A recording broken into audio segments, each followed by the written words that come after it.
Hey guys, Jonah here, back with another beer review, and this one's the final one in our little four-part kind of box series by Cloudwater. Beer with big ideas, an IPA kind of collaboration, and there's the older Cloudwater sign on there. So by process of elimination, we're looking at this one today, and this is in partnership with Eco brewery, and this one is called Embracing Otherness, and it's got these guys on the back. Whoops, kind of going in and out of focus. There we go. Embracing Otherness IPA collaboration brew with Eco Brewery, using our favourite base model and blah blah blah blah blah, which is the same on all of these, and this time it uses Simcoe. Okay, let's see if this will do a nice focus today. It's not too bad today. So, Eco Brewery is a London-based African-inspired brewery. We want to share our heritage and invite you to embrace African culinary experience through beer. We also aim, oops, gone out of focus. I knew it was going to do that. Never mind, we have the box. And the box usually focuses. Whoops, there we go.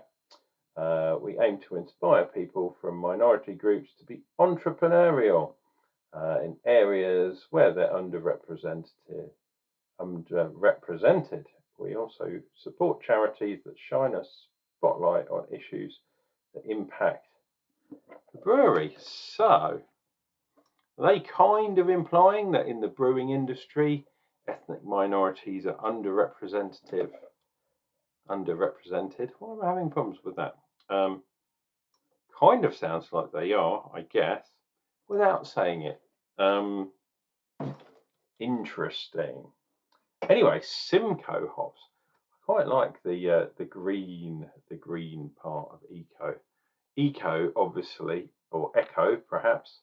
Let me just see if this is brewed. Yeah, so this is also brewed by Brewdog, who are wonderful for ethnic minorities, just so long as you're Scottish. The irony is not lost on me. Got the old big glass again. These glasses are doing fantastic for these bigger cans, which is really good. Of this one, here's one of those, but wow, I'm getting some really nice aromas off this bad boy. Some lovely kind of fruitiness. Oh, Simcoe. I've missed that orange stuff. Wow, well over a finger's head there. Big fluffy white clouds worth of the head, and same as the others, this is definitely a hazy, or they call them a juicy IPA in this case.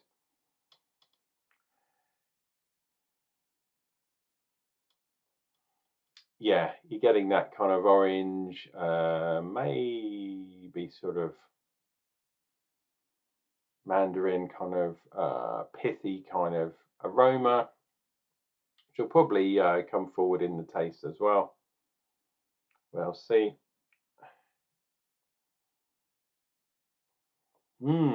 Nice, but this one does taste juicy.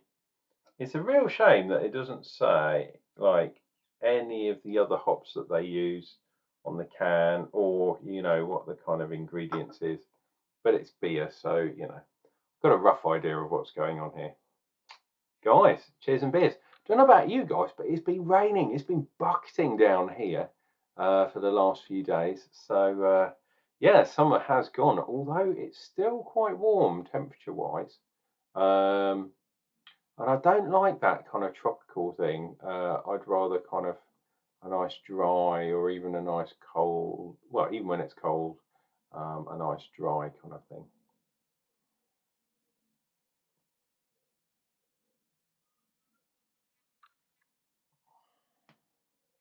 Oh,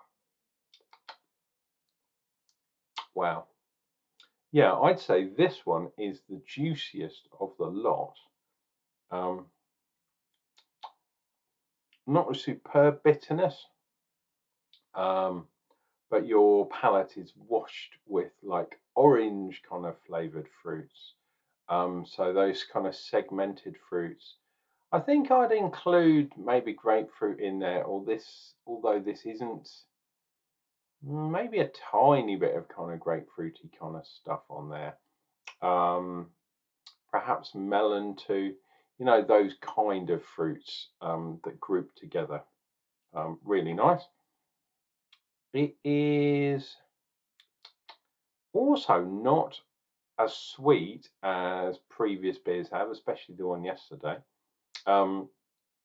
Yeah, so it has got that kind of dryness, although it does have a little bit of residual sweetness, but almost from the juiciness of the actual beer itself, as opposed to sometimes you have residual sweetness from the fermentation process.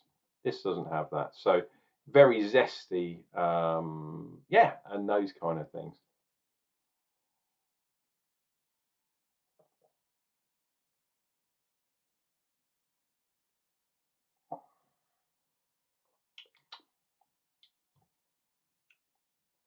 Ooh.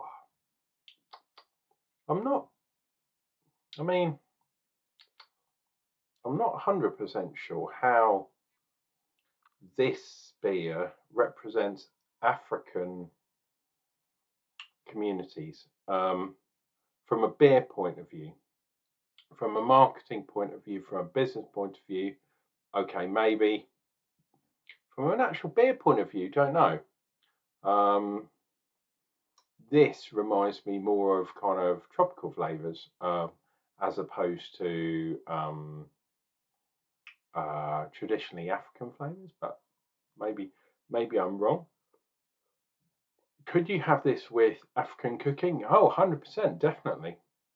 I think perhaps a better representation is the African sugar palm drink that I had from one of my colleagues, Emu. Have a look at my back catalogue, and while you're there, why not click subscribe? Always good. But yeah, that's proper African, made in Africa, in fact, whereas this is made in Scotland. Nothing says African more than made in Scotland. Yeah.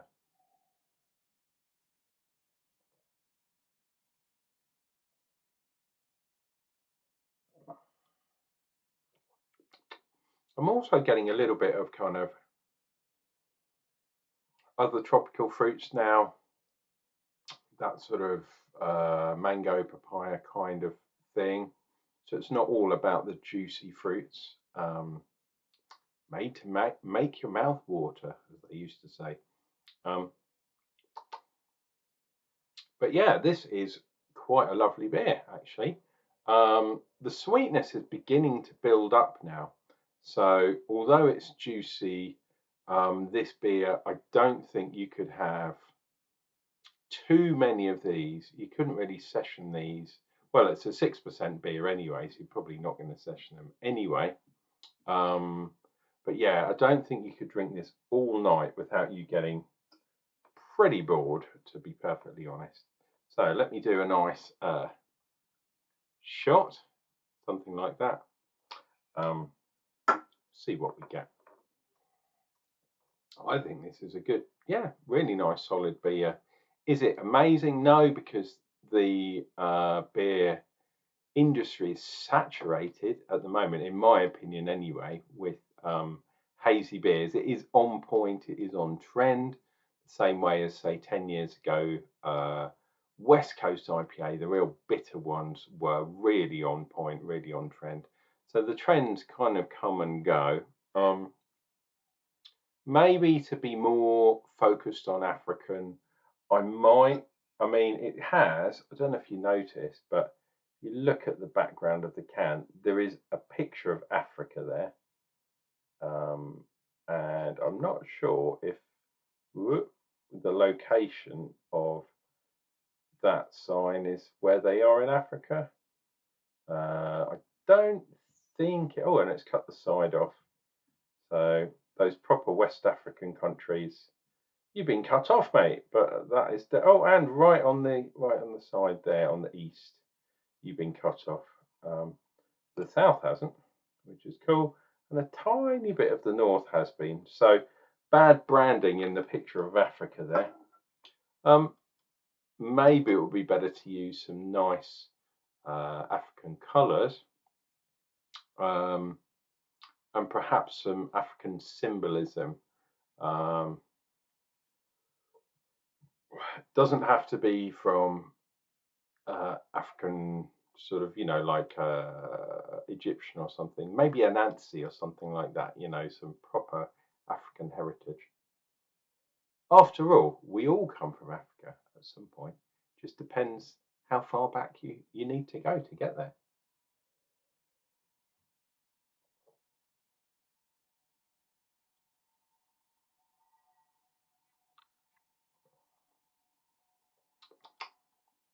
There is a bit of kind of laciness on this, on my glass, especially on the back, obviously.